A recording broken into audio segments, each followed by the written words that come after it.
Varkala police സ്റ്റേഷന് മൂക്കിന് താഴെ മോഷണം തുടർക്കഥയായി മാറുകയാണ്. CCTV ഇല്ലെങ്കിൽ പ്രതികളില്ലേ എന്നാണ് നാട്ടുകാർ ചോദ്യമുന്നയിക്കുന്നത്. പോലീസിന് ഇതൊരു വലിയ നാണക്കേടായി മാറിയിരിക്കുകയാണ്. പോലീസ് സ്റ്റേഷന് വിളിപാടകലെ മാസങ്ങളുടെ വ്യത്യാസത്തിലാണ് നിരവധി മോഷണങ്ങൾ നടന്നത്. വർക്കല പോലീസ് സ്റ്റേഷന് സമീപമുള്ള ബങ്ക് കടകളിൽ മോഷണം തുടർക്കഥയായിട്ടും പ്രതികളെ പിടികൂടാനാകാതെ പോലീസ് ഇരുട്ടിൽ തപ്പുകയാണ്. അതീവ സുരക്ഷയും തിരക്കുമുള്ള ജംഗ്ഷനിൽ പോലീസ് സ്റ്റേഷന് മീറ്ററുകൾ മാത്രം അകലെ നടന്ന മോഷണം സേനയ്ക്ക് തന്നെ നാണക്കേടായി മാറിയിരിക്കുകയാണ്. കഴിഞ്ഞ കുറച്ചു മാസങ്ങളായി സ്റ്റേഷന് ചുറ്റുമുള്ള സാധാരണക്കാരുടെ ബങ്ക് കടകൾ കേന്ദ്രീകരിച്ച നിരവധി തവണയാണ് മോഷണം നടന്നത്.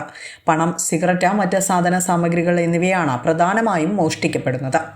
അഷ്ടിക്ക് വക തേടുന്ന സാധാരണക്കാരായ കച്ചവടക്കാരാണ് ഇതിന്റെ ഇരകളാകുന്നത് എന്നതാണ് മറ്റൊരു വശം. ഇതുവരെ ഞങ്ങളുടെ ഒരു മൊഴി എടുക്കാൻ പോലും ഇതുവരെ വന്നിട്ടില്ല. എനിക്കിവിടെ നഷ്ടമെന്ന് പറയുന്നത് ഒരു 2500 സിഗരറ്റ് ശിവർ ഉത്സവം പ്രമാണിച്ച് 2500 സിഗരറ്റ് എടുത്ത് വെച്ചിരുന്നു. അതെല്ലാം കൊണ്ടുപോയി. അത് കഴിഞ്ഞിട്ട് ഈ നോട്ടൊന്നും ഇല്ലായിരുന്നു. തുട്ടുകൾ കിട്ടുന്ന പിന്നെ ഈ നാണയങ്ങളുണ്ടല്ലേ, 10-ൻ്റെ 20-ൻ്റെ ഒക്കെ ഉണ്ടായിരുന്നു. അതെല്ലാം ഒരു 2500 രൂപയ്ക്ക് അത് പോയി. ഇതെല്ലാം കൂടെ പോയതെല്ലാം പോയത് തന്നെ. ഇനിയിപ്പോൾ പറഞ്ഞിട്ടൊന്നും കാര്യമൊന്നുമില്ല. ശിവരി ഉത്സവത്തിൻ്റെ തലയ്ക്കും തലേ ദിവസമാണ് ഇത് നടക്കുന്നത്. അതായത് എനിക്ക് കൃത്യമായിട്ട് ഓർക്കുന്നില്ല, 27-28 തീയതികളിലായിരിക്കണം. ഇതെല്ലാം ഈ പോലീസ് സ്റ്റേഷൻ്റെ തൊട്ട് ചേർന്നുള്ള കടകളാണ്. അതാണ് അതിലും വിശേഷമെന്ന് പറയുന്നത്.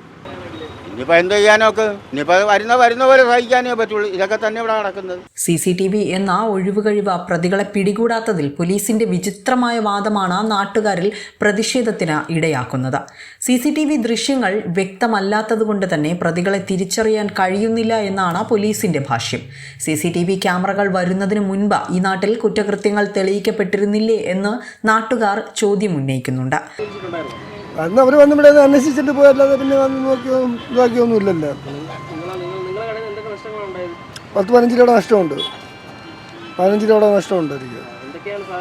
സിഗരറ്റ് എല്ലാം തന്നെ, സിഗരറ്റ് ഉണ്ടായിരുന്നു, ഒത്തിരി പൈസ കയ്യിലുണ്ടായിരുന്നു, ഇവിടെ ഉണ്ടായിരുന്നു, അതെല്ലാം ഉണ്ടായിരുന്നു. ചോദിച്ചു, ഞാൻ പറഞ്ഞു പൈസ വെച്ചത് എൻ്റെ ഇതിൻ്റെ തെറ്റാണ്, കാര്യം മറന്നുപോയി, വെച്ചോണ്ട് പോയി. പക്ഷെ അത് സംഭവിച്ചത് ഞാൻ മിക്ക ദിവസവും ഇവിടെ ഇരിക്കാറുണ്ട്. അങ്ങനെ പോയി. ഇനിയിപ്പോൾ അതെന്തിനാണ് ചെയ്യുന്നത്? ക്യാമറ ഒന്നും വർക്കിംഗ് അല്ലെന്ന്, ക്യാമറ ഒന്നും വർക്കല്ലെന്ന് പറഞ്ഞു. ശാസ്ത്രീയ അന്വേഷണ രീതികൾ അവലംബിക്കുന്നതിനു പകരം CCTV ദൃശ്യങ്ങളെ മാത്രം ആശ്രയിക്കുന്ന പോലീസ് നടപടി അനാസ്ഥയാണെന്ന ആക്ഷേപം ശക്തമാവുകയാണ്. ഇവിടെ ഇപ്പം നടന്നിട്ട് ഒരു 4 കടകളിലായിരുന്നു അന്ന്. പെട്ടിക്കടകളാണ്, എല്ലാം പെട്ടിക്കടകളാണ് അവർ നോട്ട് ചെയ്തിട്ടുള്ളത്. പെട്ടിക്കടയിൽ കയറി എന്തെടുക്കാൻ പോകണമെന്ന് അവർക്കേ അറിയാവും. സിഗരറ്റ് തോന്നിട്ട് കുറച്ച് പോയിട്ടുണ്ട്, ചില്ലറ പൈസ ഒന്നും പോയിട്ടുണ്ട്. ചില്ലറ പൈസ വരാൻ നോട്ടൊന്നും ഇവിടെ ഇല്ലായിരുന്നു. കട കുത്തി പൊളിച്ചിരുന്നു. അതെ, രാവിലെ വന്നപ്പോഴത്തേക്ക് സിഗരറ്റ് പോയി, പെട്ടിയിലുള്ള ചില്ലറ കാശും പോയി, അകത്തിരുന്ന് മുട്ടയൊക്കെ എടുത്ത് ദൂരെയിട്ട് കൊടുത്ത്. വർക്കല പോലെ ഒരു വിനോദസഞ്ചാര മേഖലയിൽ, അതും പോലീസ് സ്റ്റേഷന്റെ മൂക്കിന് താഴെ നടക്കുന്ന ഇത്തരം മോഷണങ്ങൾ സുരക്ഷാ സംവിധാനങ്ങളുടെ പരാജയമാണ് ചൂണ്ടിക്കാട്ടുന്നത്. വ്യാപാരി വ്യവസായി ഏകോപന സമിതി ഉൾപ്പെടെയുള്ള സംഘടനകൾ വിഷയം പോലീസ് ഉദ്യോഗസ്ഥരുടെ ശ്രദ്ധയിൽപ്പെടുത്തിയിട്ടും നടപടികൾ ഇഴഞ്ഞു നീങ്ങുകയാണ്. പ്രതികളെ എത്രയും വേഗം നിയമത്തിന് മുന്നിൽ കൊണ്ടുവരണമെന്നാണ് വർക്കലയിലെ വ്യാപാരികളും നാട്ടുകാരും പൗരാവലിയും ആവശ്യമുന്നയിക്കുന്നത്. വിസ്മയ ന്യൂസ്, വർക്കല.